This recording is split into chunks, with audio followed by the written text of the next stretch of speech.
Welcome to this week's edition of Cardiovascular Updates, covering the latest breakthroughs. Brought to you by Lucid Quest, a digital heart health program is making waves for women in menopause.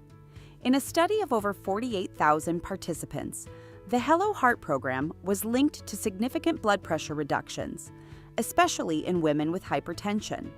The program combines a connected blood pressure monitor, AI coaching, and menopause-specific heart health content. Women showed greater improvements than men over 12 months.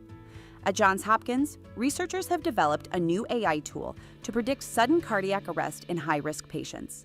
The Mars deep learning model analyzes medical records, imaging, and MRI scans in individuals with hypertrophic cardiomyopathy.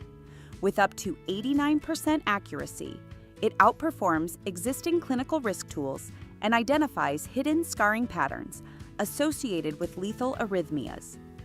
A wearable device from Neubond is bringing hope to stroke survivors. This bracelet detects movement intention and stimulates muscles to reinforce neural pathways. Early trials have shown improved coordination, strength, and daily living skills. The company is now seeking funding for larger clinical trials and regulatory approval. In interventional cardiology, the first patients have been enrolled in the Magical SV trial. This study will compare a sirolimus-coated balloon to drug-eluting stents for treating small coronary vessels.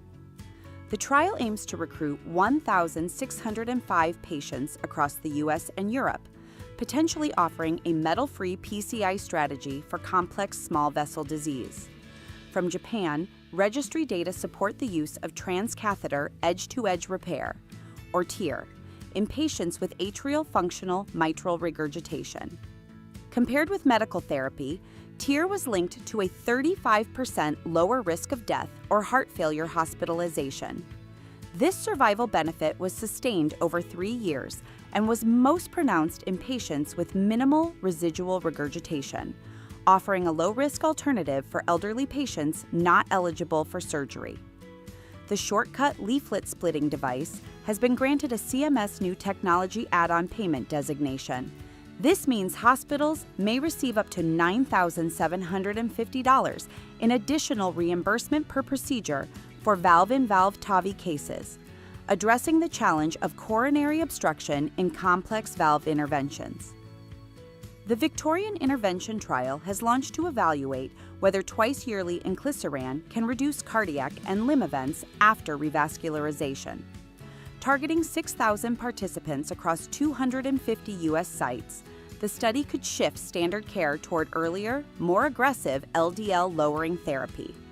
A next-generation heart patch known as RC patch may revolutionize heart repair. It combines a sealing mesh, a 3D printed scaffold, and heart cells to heal damaged tissue. Designed to fully degrade as it integrates with heart muscle, early animal studies have shown strong sealing and restoration of cardiac function.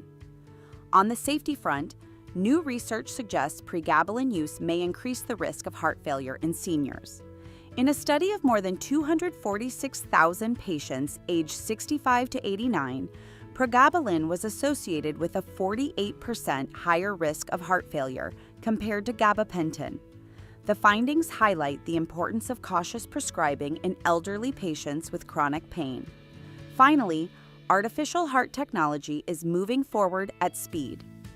The Bivacor Total Artificial Heart System has been accepted into the FDA's Total Product Lifecycle Advisory Program, or TAP. This magnetically levitated pump is designed for end-stage heart failure patients awaiting transplant and follows the success of the first-in-human implant. Expanded clinical trials are now on the horizon. Stay ahead in cardiovascular research. Like, share, and subscribe for weekly updates. Visit lqventures.com or email us at info@lq